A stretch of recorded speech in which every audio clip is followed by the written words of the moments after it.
छात्रों, आज मैं आपको बौद्ध धर्म के पतन के प्रमुख कारणों के बारे में बताऊंगा। जैसा कि आप बौद्ध धर्म और जैन धर्म के प्रमुख सिद्धांतों, उसके प्रचार प्रसार और उसके विकास से संबंधित प्रमुख तथ्यों से अवगत हो चुके हैं।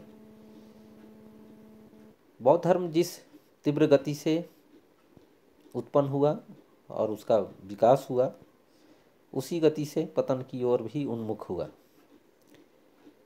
भारत में बौद्ध धर्म के पतन के लिए जो प्रमुख उत्तरदायी कारण हैं, उनको मैं एक एक करके रखना चाहूँगा।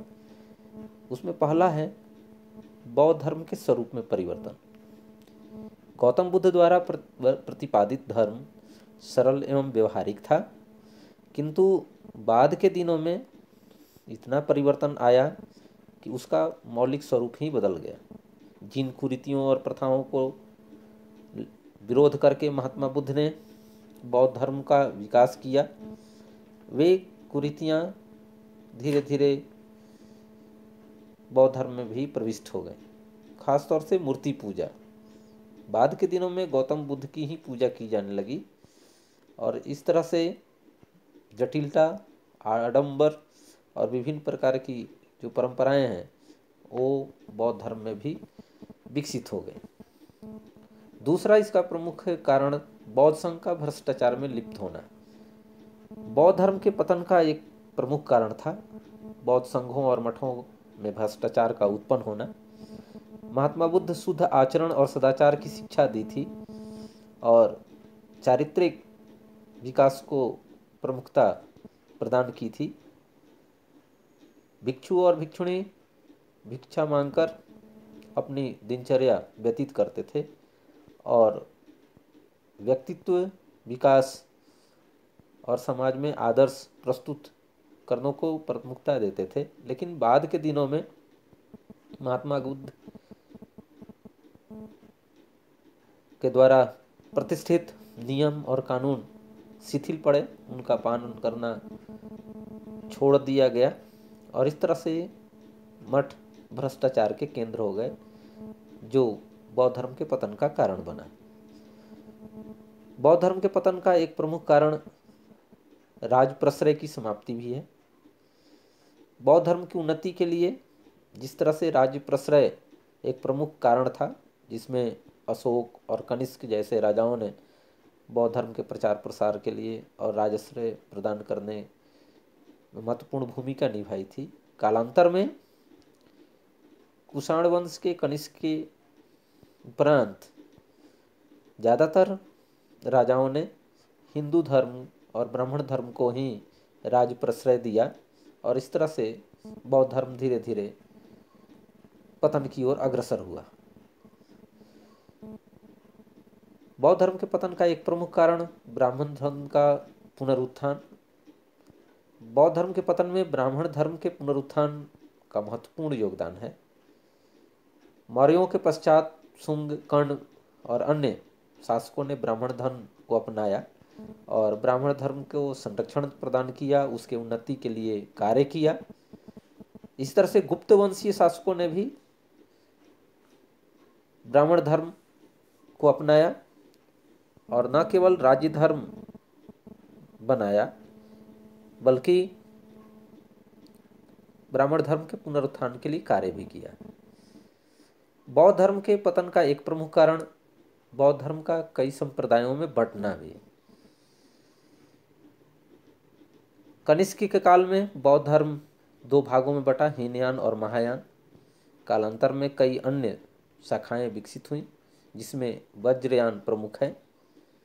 इन संप्रदायों के विचारों में पारस्परिक मतभेद थे, इससे सदैव संघर्ष होता था और इन संघर्षों को, मतभेदों को दूर करने का प्रयास किया गया चार बौद्ध संगीतियों के माध्यम से, लेकिन आगे चल करके इसका ज़्यादा लाभ बौद्ध धर्म को नहीं मिला और इस तरह से बौद्ध धर्म का पतन हुआ। बौद्ध धर्म के पतन का एक प्रमुख कारण बौद्ध धर्म का तांत्रिक होना भी है। बौद्ध धर्म के अंतर्गत एक नई जो संप्रदाय अभ्युदय में आया, वज्रयान के रूप में, इसमें रहस्यमयी कर्मकांडों और अनैतिक कार्यों को प्रोत्साहन दिया गया और इससे विभिन्न प्रकार की कुरीतियों का जन्म हुआ।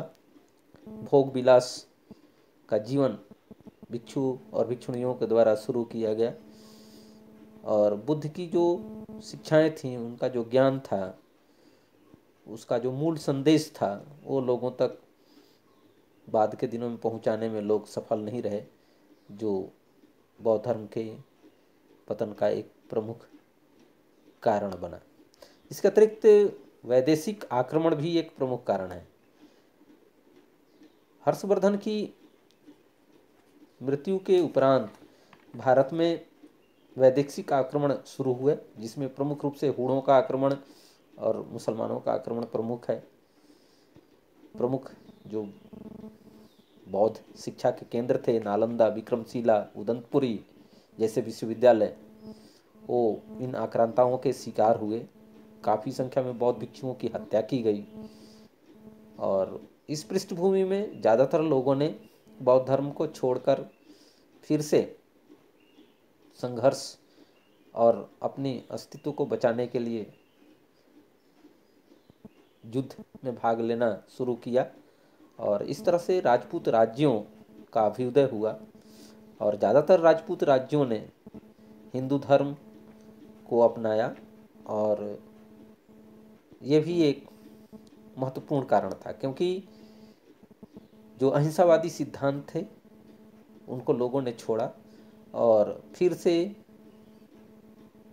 यज्ञ आदि कार्यक्रमों का और ब्राह्मण धर्म के अन्य जो परंपराएं थीं उनको अपनाया और इस तरह से भारत में एक बार फिर हिंदू धर्म और उसका पुनरुत्थान हुआ, तो दूसरी तरफ बौद्ध धर्म का पतन हुआ।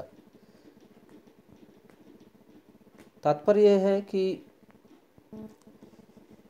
इन कारणों को यदि हम सम्मिलित रूप से चर्चा करें तो ये एक बात स्पष्ट होती है कि बौद्ध धर्म के पतन का वास्तविक कारण बौद्ध संघ में उत्पन्न विभिन्न प्रकार की बुराइयों में निहित था, जिनका विरोध महात्मा बुद्ध के द्वारा पहले किया गया।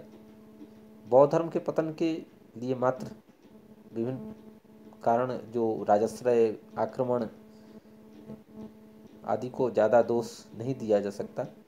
उनके पतन के कारणों में मुख्य रूप से जो बौद्ध धर्म के मूल सिद्धांत थे उनको लोगों तक न पहुंचाना और बौद्ध भिक्षु और संघों में भ्रष्टाचार का व्याप्त होना, जो आगे चलकर लोगों के बीच एक आदर्श के रूप में अपने को स्थापित नहीं कर पाए।